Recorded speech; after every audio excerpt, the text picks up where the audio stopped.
Hey there, thinkers! Welcome back to Critical Hit. My name is Est, and boy, oh boy, do I have some news for you. If you are a content creator like Pin and myself, you should be just as upset over this bogus new update of the terms and services for Adobe. So, let's get into this, shall we? Good old Adobe, everyone's favorite corporate overlord, has managed to stir some controversy this week with an update to their terms of service.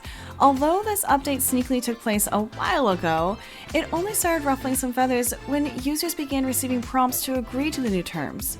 We'll get into the details of when Adobe decided to pull this stunt, but first, let's check out the summary from ADLV, who captured some juicy user reactions. Basically, if you tried to log into an Adobe product, you were hit with a prompt that said, along the lines of, updated terms of service.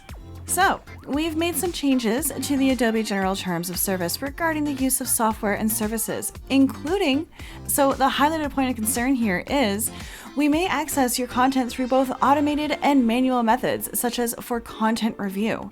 That's quite the bombshell.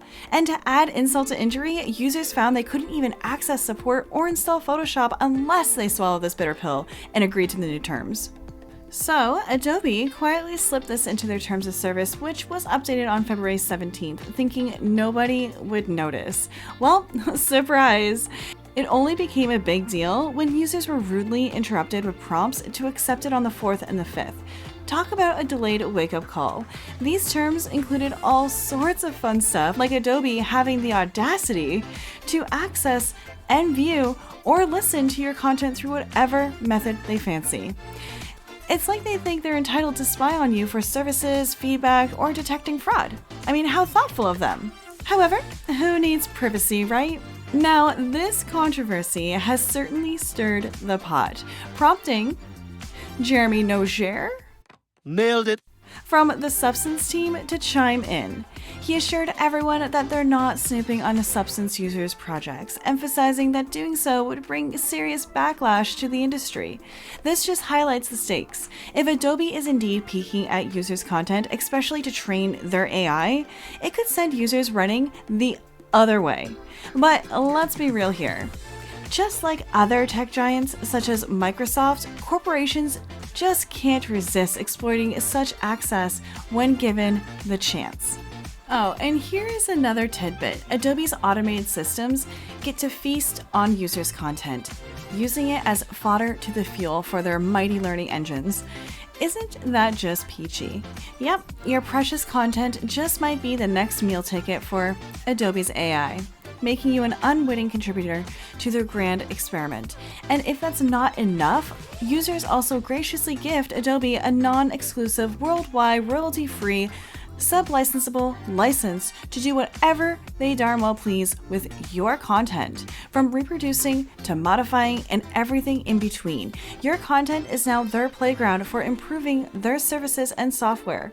I mean, how thoughtful of them to let us contribute to their empire for free. How fantastic!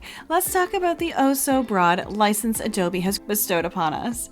Because, you know, who needs control over our own content anyways?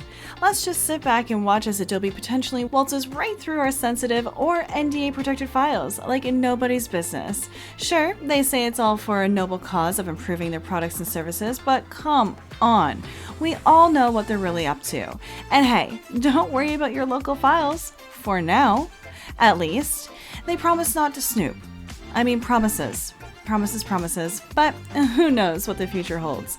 After all, with Adobe, it's always an adventure in trust. Looks like Adobe is getting all cozy with our content. They're just so generous, using our precious creations to train their fancy algorithms and improve their products and services. But don't worry, dear users, you have the option to opt out of being part of their little data party. Isn't that comforting? Except, of course, for those sneaky little exceptions they conveniently forgot to mention. Oh yes, the good old ambiguity game. Because who doesn't love a little bit of uncertainty when it comes to their personal data? So go ahead, take a leap of faith and trust Adobe to do the right thing. What possibly could go wrong?